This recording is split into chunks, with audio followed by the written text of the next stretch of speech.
अघोरा प्रकार, राजकीय वर्तुळात उलटसुलट चर्चा। जत शहरातील नगर परिषदेच्या सार्वत्रिक निवडणुका पार पडल्या। 2 डिसेंबरला मतदान झाले। 3 डिसेंबरचा निकाल 21 डिसेंबरला पुढे ढकलल्यामुळे सर्वच राजकीय पक्षांच्या नेत्यांची व कार्यकर्त्यांची धाकधूक वाढली असताना त्यातच शहरातील निगडी रोड प्रभाग क्रमांक 4 मधील रेणुका नगर येथील रस्त्यालगत एका हिरव्या कापडावर 1 मडके, 2 बाहुल्या, 2 लिंबू, हळद कुंकू व गुलाल टाकल्याचे निदर्शनास दिसून आले। त्याच मडक्यामध्ये हिरव्या शाहीने भाजपचे नगराध्यक्ष पदाचे उमेदवार डॉक्टर रवींद्र आरळी, महाविकास आघाडीचे उमेदवार सुजय नाना शिंदे, शिवसेना शिंदे गटाचे सलीम गवंडी त्यांची नावे दिसून आली। तसेच काही अंतरावर दुसऱ्या एका हिरव्या कपड्यामध्ये दुसरे 1 मडके दिसून आले।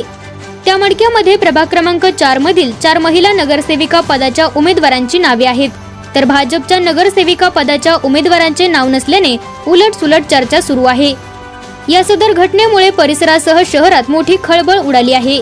राष्ट्रवादी अजित पवार गटाचे नगराध्यक्ष पदाचे उमेदवार सुरेशराव शिंदे यांचे नाव नसल्याने शहरात राजकीय वर्तुळात उलटसुलट चर्चेला उधाण आले आहे।